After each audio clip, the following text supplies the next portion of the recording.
పెట్టుబడులను ఆకర్షించడమే లక్ష్యంగా సీఎం చంద్రబాబు నేటి నుంచి 6 రోజుల పాటు సింగపూర్లో పర్యటించనున్నారు. సీఎంతో పాటు మంత్రులు లోకేష్, నారాయణ అధికారుల బృందం ఈ పర్యటనలో పాల్గొననుంది. బ్రాండ్ ఏపీ ప్రమోషన్తో ఏపీకి పెట్టుబడులను సాధించేందుకు ఈ పర్యటనను వేదిక చేసుకోనున్నారు. సింగపూర్లోని దిగ్గజ సంస్థల ప్రతినిధులు, యాజమాన్యాలు, ప్రముఖులు, పారిశ్రామికవేత్తలతో భేటీ అయ్యి రాష్ట్రంలో పెట్టుబడులు పెట్టాలని ఆహ్వానించనున్నారు.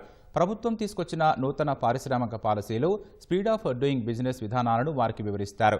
మొదటి రోజు సింగపూర్ సహా సమీప దేశాల్లో నివసిస్తున్న ప్రవాసాంధ్రుల సంఘం నిర్వహించే తెలుగు డయాస్పోరా సమావేశంలో సీఎం పాల్గొంటారు. ఏపీలో పెట్టుబడులు పెట్టాలని ఆహ్వానించనున్నారు. పేదరిక నిర్మూలనకు రాష్ట్ర ప్రభుత్వం చేపట్టిన P4 కార్యక్రమంలో భాగస్వాములు కావాలని కోరనున్నారు. ఈ ఏడాది నవంబర్లో విశాఖలో నిర్వహించే పెట్టుబడుల సదస్సుకు సింగపూర్ పారిశ్రామికవేత్తలను ఆహ్వానించేందుకు ప్రముఖులతోనూ ముఖ్యమంత్రి భేటీ కానున్నారు. డిజిటల్ ఎకానమీ, ఫిన్టెక్పై నిర్వహించే బిజినెస్ రౌండ్ టేబుల్ సమావేశాల్లో సీఎం పాల్గొంటారు. సింగపూర్లో నిర్వహించే బిజినెస్ రోడ్ షోకు హాజరవుతారు. ఆ దేశంలోని వివిధ మౌలిక సదుపాయాలు, లాజిస్టిక్ కేంద్రాలను సీఎం సందర్శించనున్నారు.